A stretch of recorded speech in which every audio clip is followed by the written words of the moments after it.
Good afternoon, everyone. It is David Schlotthauer here with another detailed tropical weather outlook and discussion for Wednesday, May 28th, 2025. In this tropical weather update, I'm going to give you the very latest information that you need to be aware of with the potential for tropical development by the early part of June for the Northwestern Caribbean and the Gulf. So with that being said, here's a look at the latest GOES 19 True Color Visible satellite imagery from Dr. Levi Cowan at tropicaltidbits.com.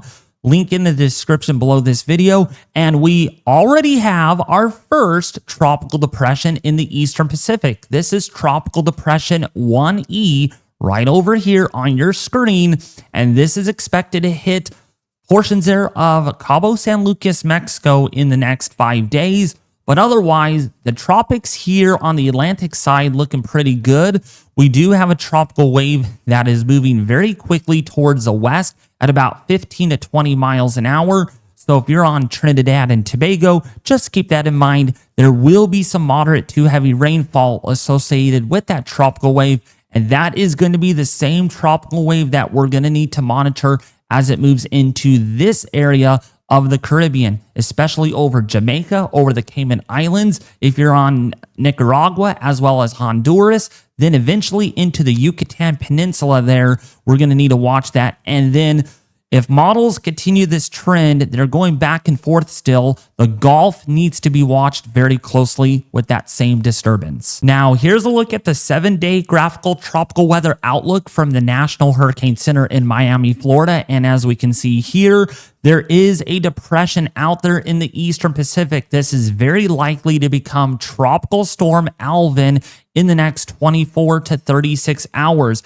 And you can see right now, as of 3 p.m. Central Standard Time for Wednesday, May 28th, winds are at 35 miles an hour. Minimum central pressure is at 1,006 millibars. It is located 11.9 degrees north by 104.7 degrees west, and it is moving generally northwestward at about 9 miles per hour. Here's the latest National Hurricane Center track cone forecast for Tropical Depression 1E here as of 3 p.m. And we can see that it is expected to become a tropical storm overnight tonight, perhaps tomorrow morning, and then continue to strengthen up into a strong tropical storm by Friday morning into Friday afternoon, and then eventually weaken out to a tropical depression right before it moves very close or on top of Cabo San Lucas, Mexico by the latter part of this weekend. Now, regardless of how strong Tropical Depression 1E or Tropical Storm Alvin gets overnight tonight, this is going to be weakening, and it is still going to bring in some pretty hefty impacts, such as heavy rainfall, some flooding, as well as some high surf along the coast here of Mazatlan, Mexico, and including for Cabo San Lucas, Mexico. So keep that in mind. Just because this is weakening does not mean the impacts will not be as bad as what previously thought. So now that we briefly talked about Tropical Depression 1E in the Eastern Pacific, it's a good idea that we focus on the Atlantic for the rest of the video, because this is where the majority of us live in the Gulf as well as in the Caribbean, some of these other islands, right? And so right now, for the time being, there is no tropical cyclone activity expected over the next 7 days. And that's because the NHC is literally forecasting nothing out there. But as we go into early June, though, things are going to get pretty interesting. And you can see why here when we take a look at the global tropics hazardous outlook here from the Climate Prediction Center. There is nothing to be concerned about all the way through at least the 9th or the 10th of June. Please use extra caution on that. But beyond that period, there is parts of the Gulf and the Northwestern Caribbean that are highlighted in red. Yes, a 20% chance that we can get tropical development here between June the 11th and June the 17th. That's about early to mid-June here when it comes to this time frame, with still a moderate chance of tropical development here off the coast of Mexico. Now, that is one signal that we look for also when it comes to the chances of formation in the next 3 weeks in the deep tropics. But let's take a look here at our GFS model. This is the global forecasting system that I like to use in my videos. And this is a look at a 3-plot system of vorticity, how much spin is in the atmosphere. That's the color shading that you see on your screen. The wind barbs here indicating which way the wind is blowing from at 5,000 feet. So we can see winds are doing this throughout the Caribbean into the Gulf. And then lastly, our height contours showing us what part of the atmosphere has higher pressure than the surrounding air. And so we can see a bit of a ridge of high pressure here in the low levels of the atmosphere. That's why you have your strong trade winds throughout the day today in the Caribbean and in portions of the Gulf. But as we go forward, what this can also tell us is, are we going to get anything congealing out there that we need to be aware of, like a tropical depression or a tropical storm in the Caribbean? So with that being said, we can see this all the way out into early June. Nothing concerning at all. And that is because we have a strong deep layer ridge of high pressure here off the southeastern coast of the United States and the Gulf, which is helping to get these trade winds moving pretty quickly and keeping things in check. But once we go into beyond the 5th and the 6th of June here, first of all, we could have another intense tropical storm or tropical depression here in the Eastern Pacific, maybe even a hurricane, but that's really far out in time. This is about 10 days out, okay? And there's a lot of uncertainty when we look at models like this. But here's where it gets interesting. Now, the GFS model has been all over the place at showing either we get something in the Caribbean or we don't. And in this case, we really don't see much, although there is a broad tropical wave here located over the northwestern Caribbean, over Cuba, over southern Florida, and the Bahamas. As you can see here, these wind barbs kind of do this. They kind of bend out like that. So there is definitely a tropical wave here, and anything within that wave could spin up. And that is why we have a low to medium chance of tropical development here around the 8th and the 9th of June. As we go forward in time, while the GFS doesn't have anything in common, we have to understand the GFS is all over the place. If we look at prior runs, we had something here, we had something over here, we had something really big in the Gulf, remember a few runs ago, and then you can see how it just goes all over the place. We're looking for signals, and one run doesn't say that, oh, it's not going to develop anymore. Okay, we'll see what the 18Z run shows. We will see what future model runs tell us on the GFS to seeing if anything is actually going to come to life in the Caribbean. So let's look at the deep layer moisture plot here. This is at around 10,000 feet all the way up to about 30,000+ feet high. This is a deep layer, okay?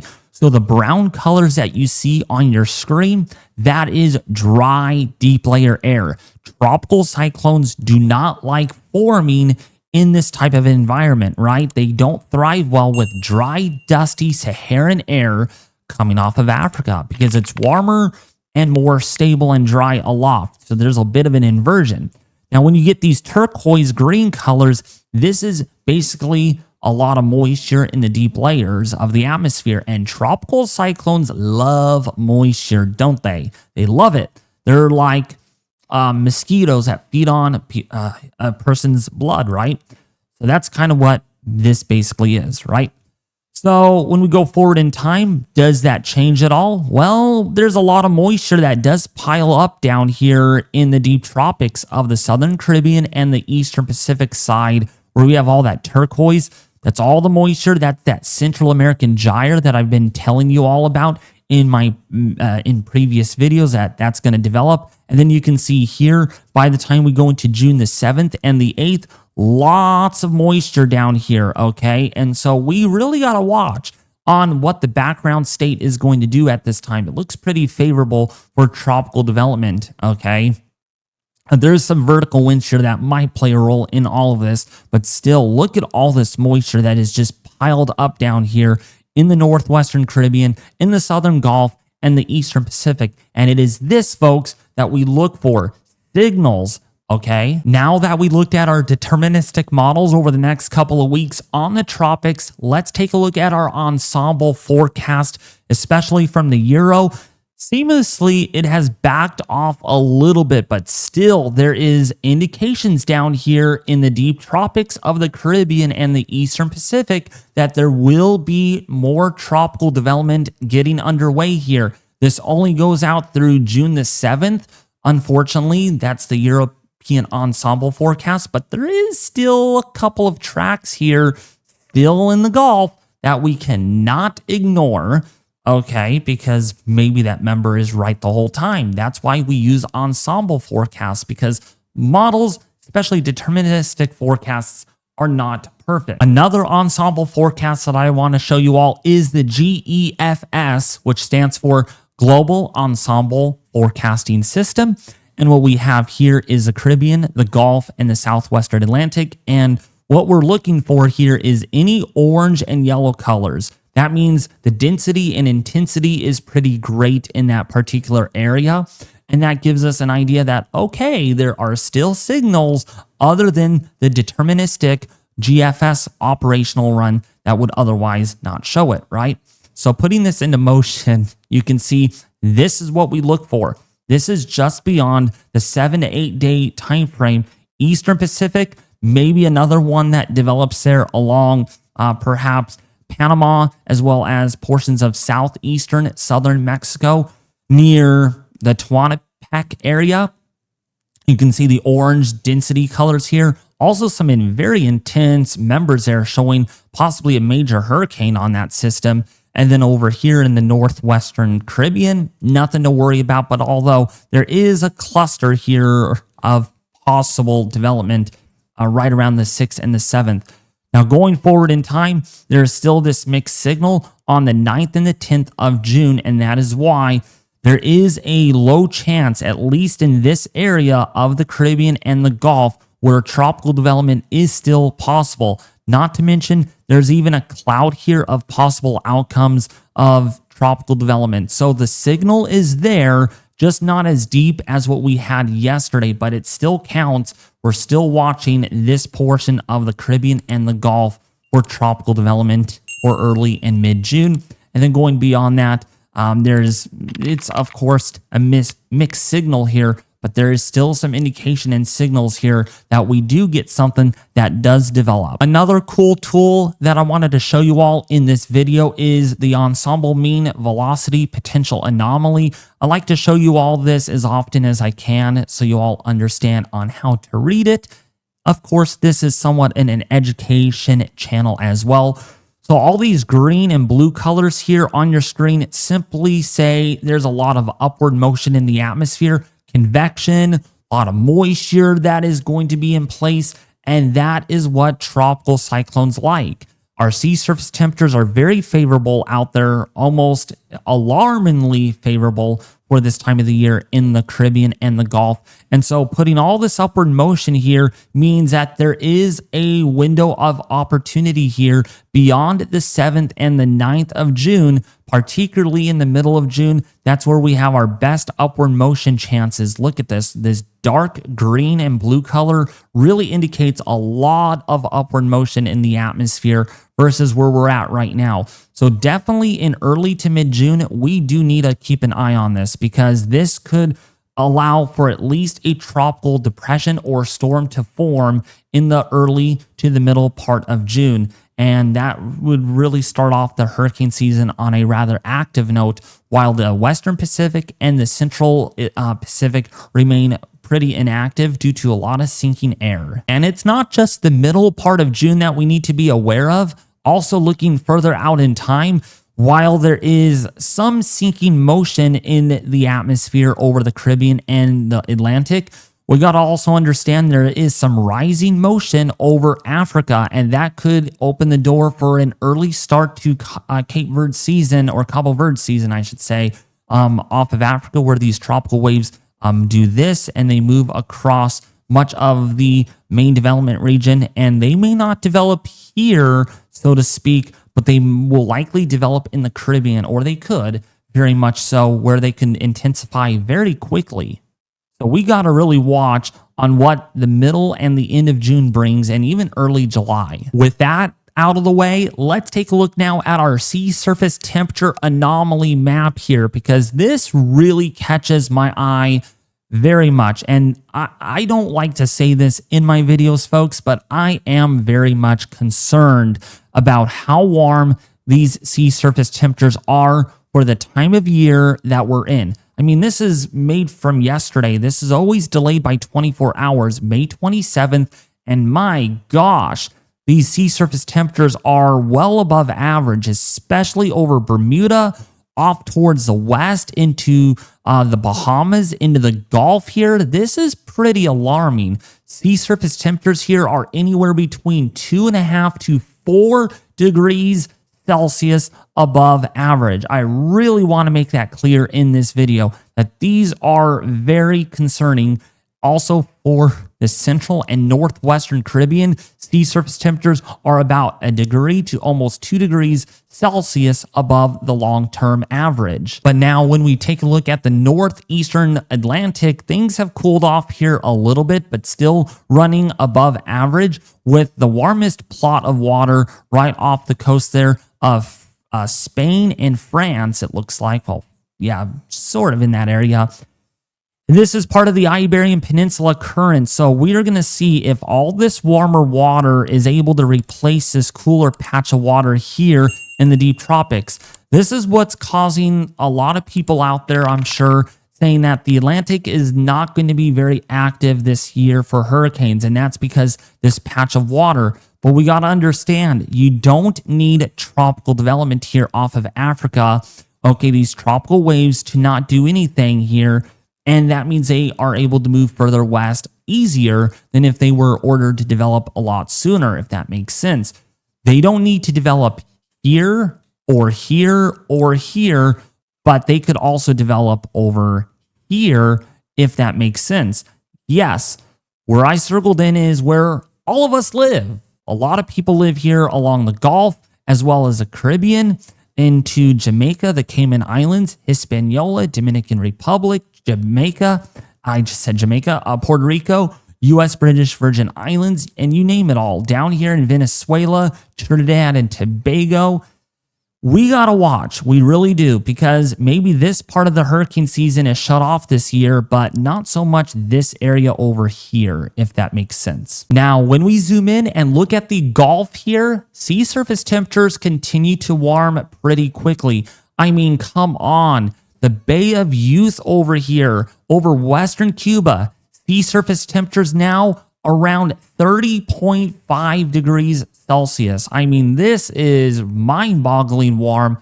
It is shallow, so it's able to cool off very easy with thunderstorms, with a lot of mixing of the ocean, but still, that is really, really warm patch of water.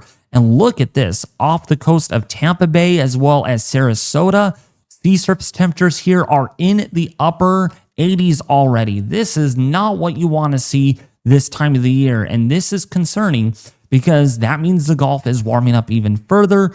The Bay of Campeche here in the Gulf, really warm sea surface temperatures anywhere between now about 30 degrees Celsius, and then the loop current here around 29 to almost 30 degrees Celsius, which is really concerning, because if you get a hurricane or a tropical storm that moves up like this and then kind of curves out like that, or it kind of does this, it kind of meanders here and then kind of goes off in that direction, it's going to spend a lot of time over this loop current where we have very, very, very high extreme upper ocean heat content, which is basically saying that warm water is not just at the surface, but very deep down. And that's going to allow hurricanes to thrive off of, and they're able to intensify very quickly and unexpectedly, like we saw with Milton, like we saw with Helene, like we saw with Debbie. Well, Debbie didn't really rapidly intensify in the Gulf, but it got pretty strong once it moved onshore here in the Big Bend of Florida. These waters are well above average, like we showed you on the other map here, but this is a high resolution look at it. Look at this. Sea surface temperatures here off the portion there of Florida, man, running about 2 to 2.5 to 3 degrees Celsius above average. Look at this little plot of land here, or water off the coast there of some of the Bahama Islands there on your Great Abaco, that is. Man, that is just so warm, 30 degrees Celsius. And then over to the Bay of Youth, very warm. I mean, just the entire Gulf right now is ready to go. It's just ready to go for intense hurricanes. And boy, I sure hope we do not see any this year because, you know, we saw it with Milton, we saw it with Helene, and we know what could happen this year if the Gulf gets extremely warm. It doesn't make hurricanes, but if we get a tropical storm, it's extra energy, it's extra latent heat release into these hurricanes, and they could rapidly intensify to something that we have never seen before. So now the question remains, where are we in relative to the hurricane season and where we are relative to the peak of hurricane season? Well, I made this diagram, not the colors itself. This is actually made from the National Hurricane Center, but I added the wording here where we are now, the peak and all this information, this extra infographics, okay? And I forgot to update this right here. Sorry, the date is actually the 28th. I forgot to edit that in PowerPoint. But you can see here, as of today, 7 named storms, 0 hurricanes. So on this particular day, we can see up to 7 named storms, not in a given period though, but like running from 1944 to 2020, we have seen 7 named storms on this given day and no hurricanes. So literally, usually late May, we're not supposed to see hurricanes at all. Compared to the peak of hurricane season where we typically get about 115 named storms in about a 75-year period running from 1944 to 2020. Actually, that is 76 years. And 57 hurricanes have formed during that period, and that averages all out there where we get 0.75 hurricanes per year on that given day. So out of 5 years, we typically get at least a hurricane almost every year, but not every year out of the 5 years, if that makes sense. But anyways, if you found this tropical weather outlook and discussion very helpful, detailed, and informative, please don't forget to subscribe to the YouTube channel, everyone. It really helps out a lot. I'm planning something very special for you all as members and non-members here on the YouTube channel. We might be going live tonight because we have a huge upgrade coming to the home weather office. So we might be, or I might be going live on that this evening at around 8 or 9 o'clock tonight, Pacific Daylight Time. So if you want to tune into that, I will be creating that live stream here soon, but also subscribe just regardless if you guys like the content, because this is episode 12 and tomorrow we have episode 13 coming out. So anyways, thank you all for watching. I will be back with you more soon with more tropical weather updates.